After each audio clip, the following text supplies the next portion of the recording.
Straight ahead on 12 News. Getting soon, because it's going to go fast. The post-Christmas shopping rush, plus why it's uneasy times at North Memorial Hospital in Robbinsdale. But first, an early morning apartment fire leaves Plymouth families out in the cold. We got nothing. We got to start on strike right now. It's like everything new. 12 News starts right now. 3 Plymouth families are left out in the cold after an early morning fire destroyed their apartment units. Firefighters were called to the Granite Woods apartments on Lancaster Lane about 3:30 Wednesday morning. It was actually the second time in just a few hours they were called out to the same apartment complex. Renee Bonneau joins us now to explain. Renee? Mike and Jen, just before 1 a.m., firefighters responded to a small fire in a second-story unit at the complex. Plymouth's deputy fire chief tells me someone there was heating up a towel in the microwave. It got too hot, and the boy tried cooling it down using a fan. That's when the towel caught fire, but firefighters were able to quickly put it out. Less than 3 hours later, another much bigger fire consumed that same unit and others around it. It's a painful homecoming for Christian Carne and his wife Leela as they sift through what's left of their charred 2-bedroom apartment. We got nothing. We got to start on strike right now. It's like everything new. Early Wednesday morning, they had just enough time to grab their 2 young sons and run before a fire from the unit below spread to theirs. I couldn't even find my phone in my bag. I'm like, okay, let's just go. Those are my pure things. While the TV, furniture, and clothing can be replaced, some items lost were invaluable. It's hard because I just lost my mom, and I went down to Michigan to bury her on the 15th. I stayed there to the 18th. I just got back onto work Christmas. And I brought stuff, memories back that I could hold on to, because she's gone. But that's all gone too. Theirs is one of 3 families whose homes are a total loss. There were 3 units that were specifically displaced that weren't allowed back in, just due to the nature of the fire. The others, we allowed them to go back in, and it was kind of up to their determination if they were comfortable in there, to the extent of any water or smoke damage. Amid the soot and scraps strewn about their home, Leela and Christian did find one treasure intact, a reminder of the only thing that truly matters. We'll keep this one. We want something out of everything. The State Fire Marshal's office is investigating the fire. There's no word yet on whether the 2 fires are directly related. Meanwhile, the Red Cross is helping some of the displaced families. The Carnes will stay with their family until they can find a permanent home. Mike? All right, thank you, Renee. Meantime, a Plymouth man is without his home after a fire on Christmas morning. This fire broke out inside a townhome in the 2700 block of Shenandoah Lane. Plymouth fire officials say the blaze spread from a fireplace. Firefighters were able to prevent the fire from spreading to 3 neighboring townhome units. No one was hurt. The new year will bring significant changes to North Memorial Medical Center. That includes some layoffs as the hospital repositions itself in the competitive healthcare environment. In a statement, North Memorial says it's made some leadership changes that will create a more efficient organizational structure. The changes do include layoffs, though it's unknown how many jobs are being eliminated. The Star Tribune reports that profits at the hospital were $2 million below projections in the 3rd quarter. Channel 12's request for an interview with North Memorial was declined, and a hospital spokeswoman said the organization is not commenting until employees have a chance to more fully understand the changes internally. A Brooklyn Center man who investigators say has gang connections has been charged in the killing of a Hopkins man. According to the criminal complaint, Tony Baker and 2 other suspects took turns hitting and kicking the man in North Minneapolis. The complaint says Baker used a garbage can and shovels in the killing, which happened in mid-November. He was arrested last week. Investigators say Baker has ties to the Crips street gang. Baker is being held in lieu of $1 million bail and is scheduled to appear in court next month. Minnetonka police arrested a student accused of setting off a firecracker inside Hopkins High School. School officials say no one was hurt during the incident, which occurred Friday afternoon. According to the district's weapons policy, a student caught using fireworks on school grounds could be expelled. The Anoka-Hennepin School District is set to interview candidates for a vacant school board seat. The district must replace John Hoffman, who was elected to the state legislature last month. The Anoka-Hennepin School Board plans to conduct interviews on January 10th. So far, 10 people have applied for that vacant seat. As we near the end of 2012, we are looking back at some of the bigger stories of the year. With the presidential election this year and redistricting on the state level, politics provided lots of big headlines. As you all know by now, it wasn't quite the election we'd hoped for last night. The end of 2012 will mark the beginning of a new political landscape. Majority control at the state capitol shifted from Republicans to Democrats in November. Maple Grove Republican Kurt Zellers lost his leadership role as Speaker of the House, and both Republican-backed constitutional amendments about gay marriage and voter ID failed. In the process, 2 new DFLers joined the arena. Anoka-Hennepin School Board member John Hoffman beat out Republican incumbent Benjamin Cruz in the Senate. It's kind of exhilarating. And Golden Valley Council member Mike Freiberg won his bid for a House seat. What we were hearing from people on the streets and at doorsteps were, you know, get something done, gridlock. They're tired of the gridlock, tired of the fact that people shut down government and still took paychecks. I mean, it made no sense to them at all, and it made no sense to me. The legislature the last couple of years hasn't had the right priorities, borrowing money from the schools, focusing on these constitutional amendments. I think the results in the races for the amendments kind of speaks to that. Change came to city halls as well. Robbinsdale Mayor Mike Holtz announced his retirement after 16 years on the job.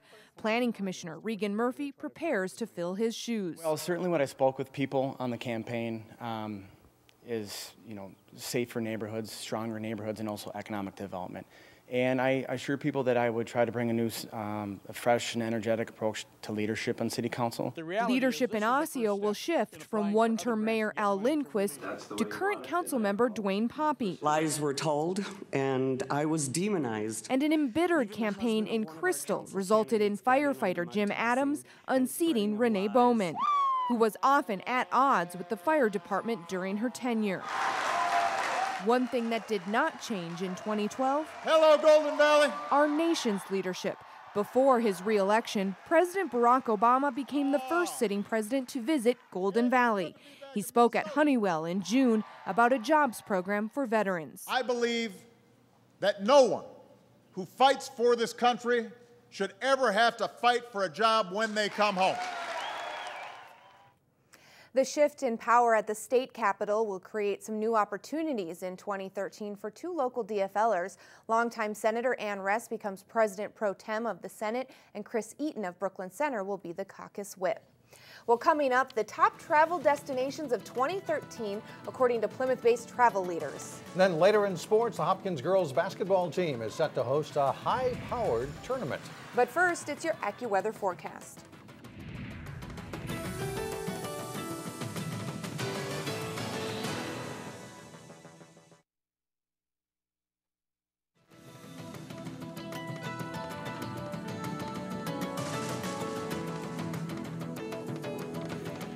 On a day when temperatures peaked at just 15 degrees, thoughts of fun in the sun start peaking. According to Plymouth-based travel leaders group, cruising the Caribbean will be the top choice of travelers in 2013.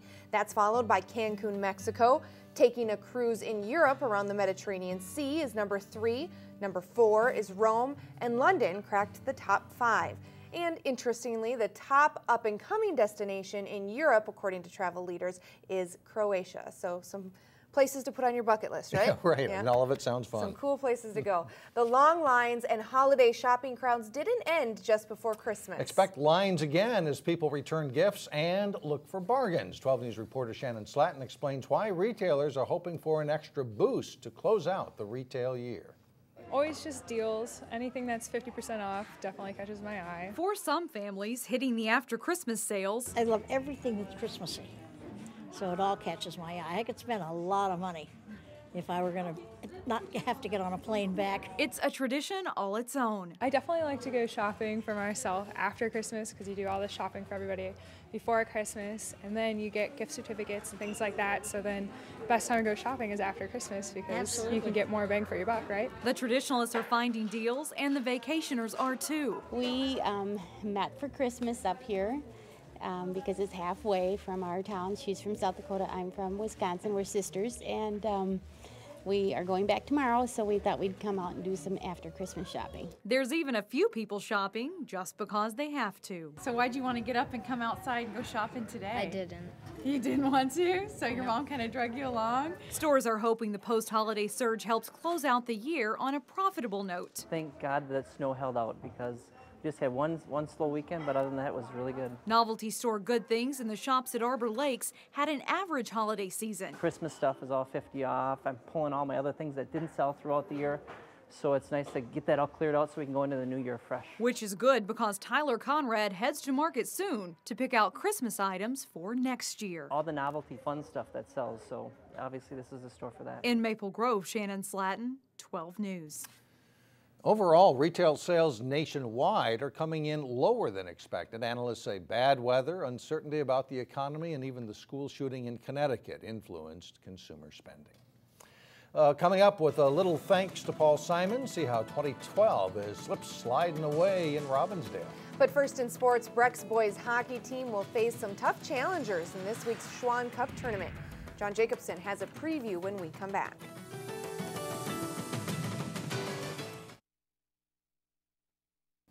John Jacobson now with sports. School's out, but basketball is in. In fact, girls tournament starting this week. A lot of holiday tournaments. A lot of holiday tournaments, yeah, basketball and hockey, and Hopkins, three-time defending champion in their tournament. The 7th annual Dick's Sporting Goods Holiday Classic Girls Basketball Tournament starts Thursday at the Lindbergh Center. Host Hopkins is ranked #1 in Class 4A.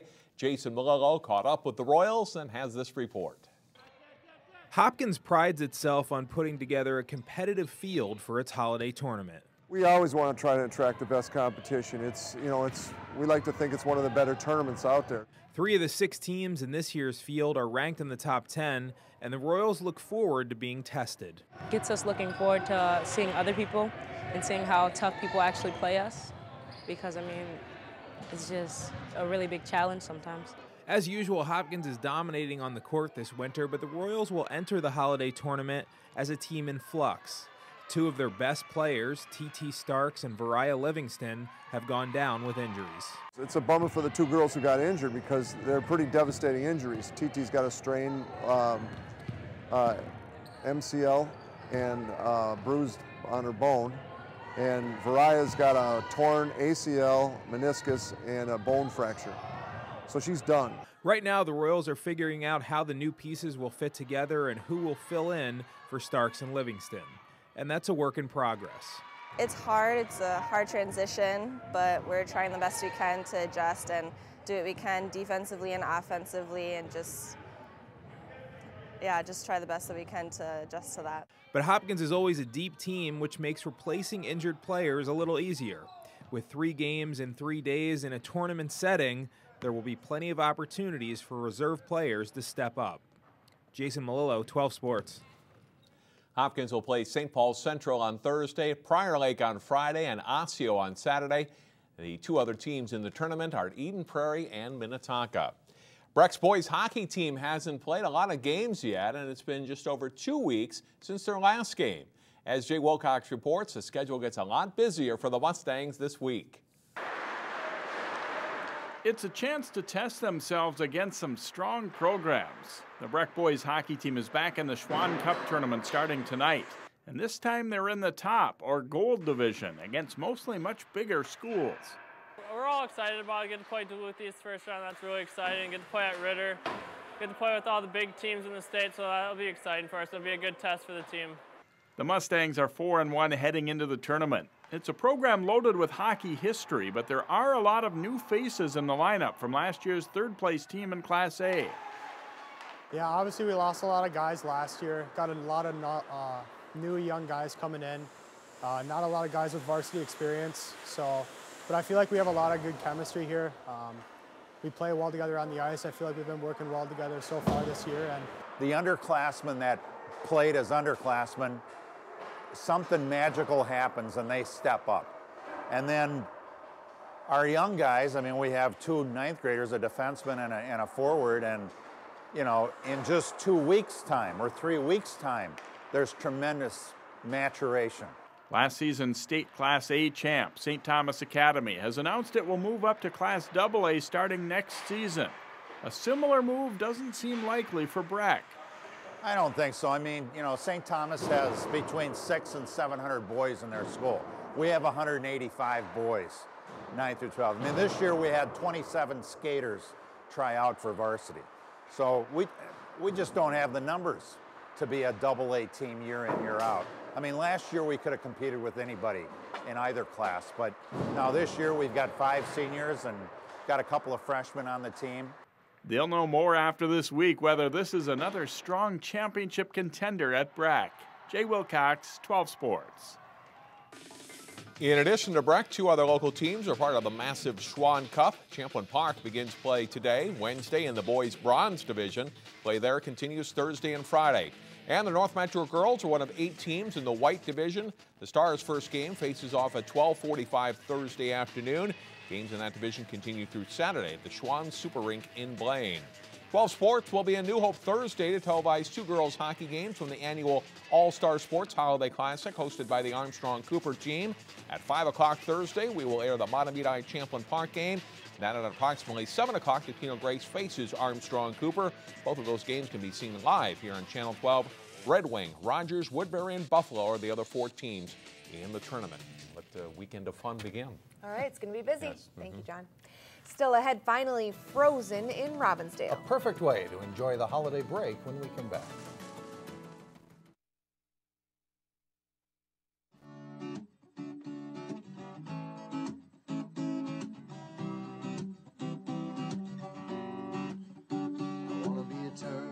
And finally, the kids are off school. Maybe you took a few days of vacation this week as well. So what do you do with that time? Well, skating or maybe sliding on the ice, as these kids are doing, is an option in Robbinsdale. City crews worked round the clock to get the general skating rink open at Sanborn Park, and more than 200 people turned out last weekend to skate. The park's 2 hockey rinks will open Thursday, and after a warm winter last year, things are looking good this year for the annual New Year's Eve family skate event Monday night at the park. Last year, you know, we were open and closed quite a bit because of the weather. We had a lot of warm weather. Right now, it seems to be pretty good. The forecast looks good. We look at 20s and teens for the upcoming weather, so it shouldn't be any closing in the near future. And if you're looking for other outdoor rinks, Golden Valley expects to open theirs for skating on Friday.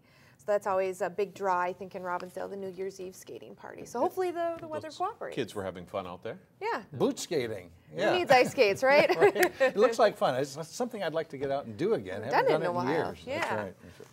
Well, that's all the news for now. Thanks so much for joining us. Stay with us. Community Corner is coming up next, and we'll see you back here tomorrow, again, beginning at 4 o'clock.